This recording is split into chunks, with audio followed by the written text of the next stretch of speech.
نحمده ونصلي على رسوله الكريم اما بعد فاعوذ بالله من الشيطان الرجيم بسم الله الرحمن الرحيم لن ينال الله لحومها ولا دماؤها ولكن يناله التقوى منكم صدق اللہ العظیم۔ انشاءاللہ آج سے ہم نیا سلسلہ احکام الاضحیہ یعنی قربانی کے احکامات یہ شروع کر رہے ہیں، اور دراصل ہماری یہ خواہش ہوتی ہے کہ جو بھی موقع آئے اس موقع کے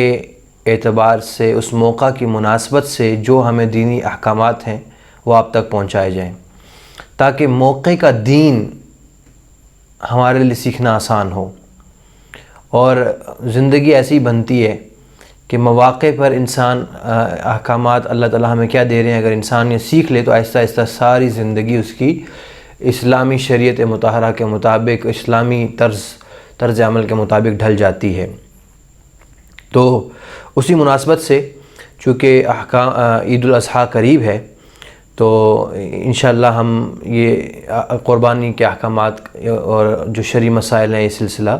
شروع کر رہے ہیں۔ سامعین و سامعات، اس کا فائدہ یہ ہے، ایک تو دیکھیں قربانی ایک واجبی عمل ہے، ضروری عمل ہے، وہ انسان کو معلوم ہو جائے اور اس کے متعلق اللہ رب العالمین ہمیں کیا احکامات دے رہے ہیں وہ آپ معلوم ہو جائیں، تو یہ بہت بڑی چیز ہے۔ لیکن اس کے ساتھ ساتھ یہ چیز حاصل ہو جاتی ہے کہ دیکھیں شریعت کا ہر حکم دوسرے حکم کے ساتھ لنک ہوتا ہے۔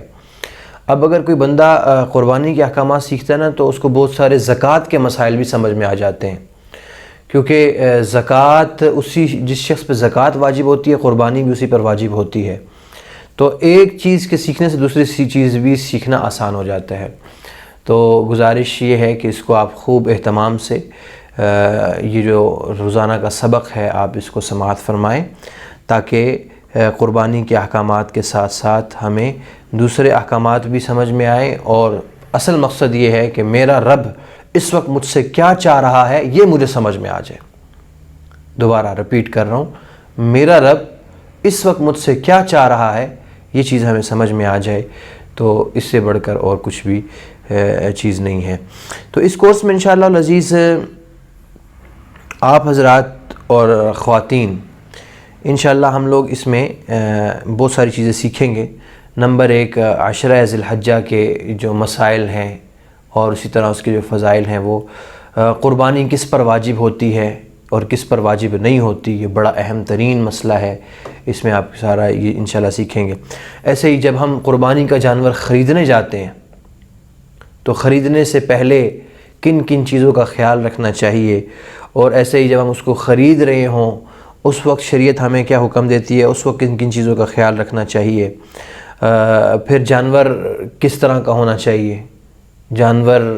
کی عمر کتنی ہونی چاہیے، اس میں کیا کیا صفات ہونی چاہیے، ایسے ہی جانور کو لا کر کس طریقے سے رکھنا چاہیے، شریعت مطہرہ ہمیں اس میں کے بارے میں کیا حکم دیتی ہے۔ عید کی رات جو ہوتی ہے، شب عید جسے بولتے ہیں، اس میں کیا اعمال ہیں، کیا فضیلت ہے۔ اور ایسے ہی جب ہم جانور کو ذبح کر رہے ہوتے ہیں، یا قصائی آپ کو معلوم ہوتا ہے اس دور میں بڑے فصلی قصائی آ جاتے ہیں، تو وہ ذبح کرنے کا طریقہ کیا ہونا چاہیے، اس میں کن کن امور کا خیال رکھنا چاہیے۔ تو یہ تمام چیزیں پھر جب ذبح ہو جائے تو اس میں جانور کا گوشت کیسے تقسیم کرنا چاہیے، یہ تمام چیزیں ہیں جو انشاءاللہ العزیز ہم اس میں ہم سیکھیں گے۔ اس میں سب سے پہلی چیز جو ہم نے انشاءاللہ آج کے سبق میں پڑھنی ہے، پہلے لیکچر میں، وہ ذی الحجہ، عشرہ ذی الحجہ، یعنی جو ذی الحجہ کے 10 دن ہیں، اس کے کیا فضائل ہیں اور مسائل شریعت ہمیں کیا بتاتی ہے، انشاءاللہ یہ آپ کو گوش گزار کروں گا۔ سامعین و سامعات، سب سے پہلی بات تو آپ یہ یاد رکھیے کہ یہ جو ذی الحجہ کے 10 دن ہیں یہ بڑے اہم ترین اور قیمتی ترین دن ہیں۔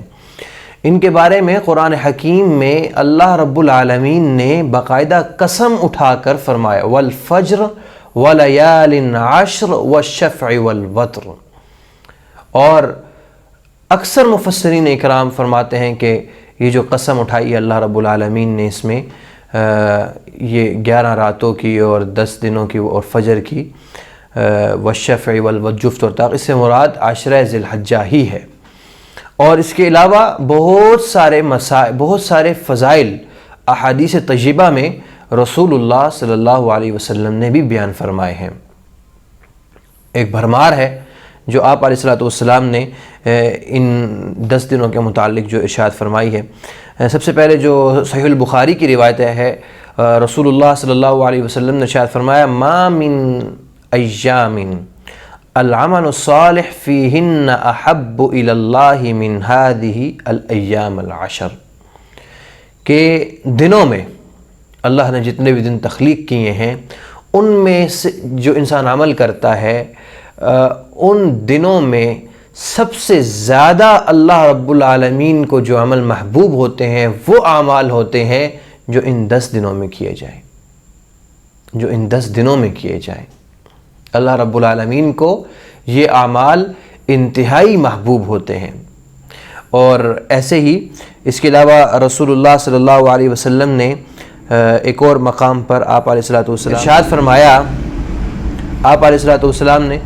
جیسے میں نے آپ علیہ السلام نے ارشاد فرمایا کہ اللہ کے نزدیک عشرہ ذی الحجہ سے زیادہ فضیلت والا دن کوئی نہیں، یعنی عشرہ ذی الحج، یعنی جو ذی الحج کی جو 10 تاریخ ہے اس سے زیادہ فضیلت والا اور عظمت والا دن کوئی نہیں ہے، اور اللہ رب العالمین کو ان دنوں میں کیے ہوئے اعمال سے زیادہ کوئی دوسرا عمل محبوب بھی نہیں ہے۔ اور جیسے میں نے ابھی بتایا آپ کو کہ والفجر ولیال عشر، حضرت عبداللہ ابن عباس رضی اللہ تعالیٰ عنہ فرماتے ہیں کہ اس سے مراد ذی الحج کی 10 راتیں اور 10 دن ہیں۔ تو میرے احباب گرامی اور سامعین و سامعات، یہ بہت اہم ترین دن ہوتے ہیں، بڑے فضیلت والے دن ہوتے ہیں اور بڑی عظمت والے دن ہوتے ہیں، لہٰذا ان دنوں کا اہتمام ایسے ہی فضیلت اس کی مد نظر رکھتے ہوئے ہی انسان کو اعمال کرنے چاہیے۔ تو اب آپ دیکھیے چند مسائل میں آپ کو بتا رہا ہوں۔ سب سے پہلا مسئلہ یہ ہے کہ رسول اللہ صلی اللہ علیہ وسلم نے ارشاد فرمایا اذا رأيتم ہلال ذی الحج واراد احدکم ان یضحی فلیمسک عن شعری واظفارہ۔ سب سے پہلا جو مسئلہ رسول اللہ صلی اللہ علیہ وسلم نے جو بیان فرمایا، مسلم کی روایت ہے، حضور علیہ السلام نے ارشاد فرمایا جو تم میں سے ذی الحجہ کا چاند دیکھ لے اور اس کا قربانی کا ارادہ ہو تو سب سے پہلا کام اس کو یہ چاہیے کہ وہ ناخن نہ کاٹے اور اپنے بال نہ کاٹے۔ یہ پہلی چیز ہے۔ یہ دراصل محدثین اس کی وجہ بھی بیان فرماتے ہیں کہ دیکھیں یہی 10 دن ہوتے ہیں اور جن میں محرم یعنی احرام لوگ پہن کے جمع ہو جاتے ہیں حج کے لیے، اور آپ کو معلوم ہے کہ احرام جو ہے اس کی بنیادی شرائط میں سے کہ بال نہیں کاٹ سکتا اور ناخن نہیں کاٹ سکتا محرم احرام والا، تو بہت سارے لوگ حج نہیں کر سکتے۔ تو اللہ رب العالمین نے یہ جو حکم دیا ہے، رسول اللہ صلی اللہ علیہ وسلم نے جو حکم عطا فرمایا ہے، اس کا مقصد دراصل یہ ہے کہ وہ لوگ جو حج نہیں کر سکتے ان کے ساتھ مشابہت، حاجیوں کے ساتھ مشابہت ان کی ہو جائے، تاکہ اللہ رب العالمین کی رحمتیں جو حاجیوں پر برسیں، حج والوں پہ برسیں، وہی رحمت اللہ کی ان قربانی کرنے والوں پر بھی برسیں۔ سبحان اللہ، کیا خوبصورت دین ہے اور اللہ تعالیٰ کی کیا عظیم رحمتیں ہیں جو اللہ رب العالمین نے ہمارے لیے رکھی ہوئی ہیں۔ ایسی طبرانی کی روایت ہے، حضور علیہ السلام نے ارشاد فرمایا کہ تم ان دنوں میں، یعنی ان 10 دنوں میں تسبیح، تحلیل یعنی سبحان اللہ، الحمدللہ اور تکبیر، اللہ اکبر، اس کی کثرت کیا کرو۔ ایسے ہی آپ علیہ السلام نے ارشاد فرمایا کہ جب تم میں سے 10 ذی الحجہ کا جب ذی الحجہ کا مہینہ شروع ہو جائے اور تم میں سے کوئی قربانی کا ارادہ رکھتا ہو اور اس نے قربانی کرنی ہو تو وہ اپنے ناخن نہ کاٹے اور بال نہ کاٹے۔ اور اس کے علاوہ بہت سارے فضائل ہیں کہ اللہ رب العالمین نے جو بیان فرمایا۔ حضور علیہ السلام نے ارشاد فرمایا کہ بقرہ عید کی 9ویں تاریخ کو، یعنی ذی الحجہ کی 9ویں تاریخ کو، اور یوم الاضحیٰ یعنی جس دن ہم قربانی کرتے ہیں اس سے پہلا جو ایک دن ہوتا ہے 9ویں تاریخ کو جو شخص روزہ رکھتا ہے، آپ علیہ الصلوۃ والسلام نے ارشاد فرمایا کہ میں اللہ کی ذات سے پختہ یقین رکھتا ہوں، مجھے اللہ کی ذات سے پختہ امید ہے کہ اس روزے کی وجہ سے ایک پچھلے سال کے گناہوں کا کفارہ ہو جاتا ہے اور اگلے سال کے گناہوں کا اللہ تعالیٰ کفارہ فرما دیتے ہیں۔ تو یہ چند فضائل ہیں جو ان 10 دنوں کے ہیں، اور اس کے علاوہ آپ علیہ الصلوۃ والسلام جن اعمال کا رسول اللہ صلی اللہ علیہ وسلم اہتمام کیا کرتے تھے، یہ ان حدیث کو سامنے رکھ کر اگر اس کی سمری نکالی جائے تو وہ یہ ہے کہ سب سے پہلا کام یہ ہے کہ 1 ذی الحجہ سے لے کر 10 ذی الحجہ تک تسبیح یعنی سبحان اللہ، تحمید، الحمدللہ، تکبیر، اللہ اکبر اور تحلیل لا الہ الا اللہ، اس کی کثرت کرنی چاہیے، پہلی چیز۔ اور دوسری چیز یہ ہے کہ 9 تاریخ کا یعنی 9 ذی الحجہ کا روزہ رکھنا چاہیے۔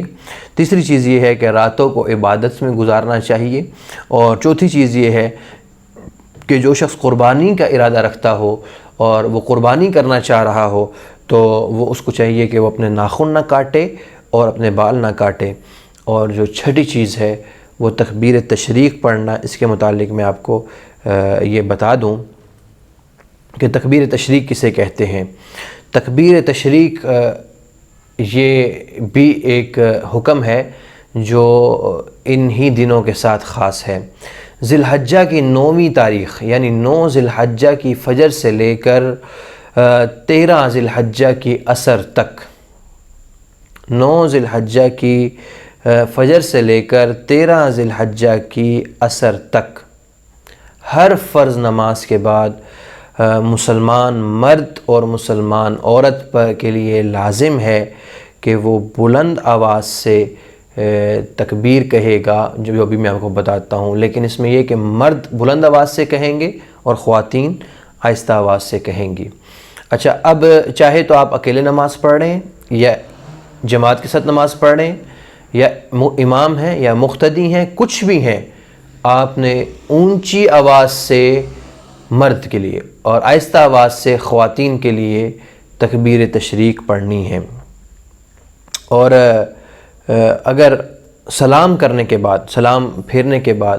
تکبیر تشریق اگر بھول گئی تو پھر یاد آ جائے تو فوراً انسان کو پڑھ لینی چاہیے۔ تکبیر تشریق اگر بھول گئے سلام پھیرنے کے بعد اور کوئی نماز کے منافی کام نہیں کیا، بیٹھے ہوئے ہیں، ذکر ہی کر رہے ہیں، تکبیر تشریق یاد آئی، فوراً کر لینی چاہیے، اس کو پڑھ لینا چاہیے۔ اور اگر نماز کے منافی کوئی کام کر لیا، مثال کے طور پر سلام پھیرا، اس کے بعد موبائل کے ساتھ لگ گئے یا چل کے کہیں اور چلے گئے،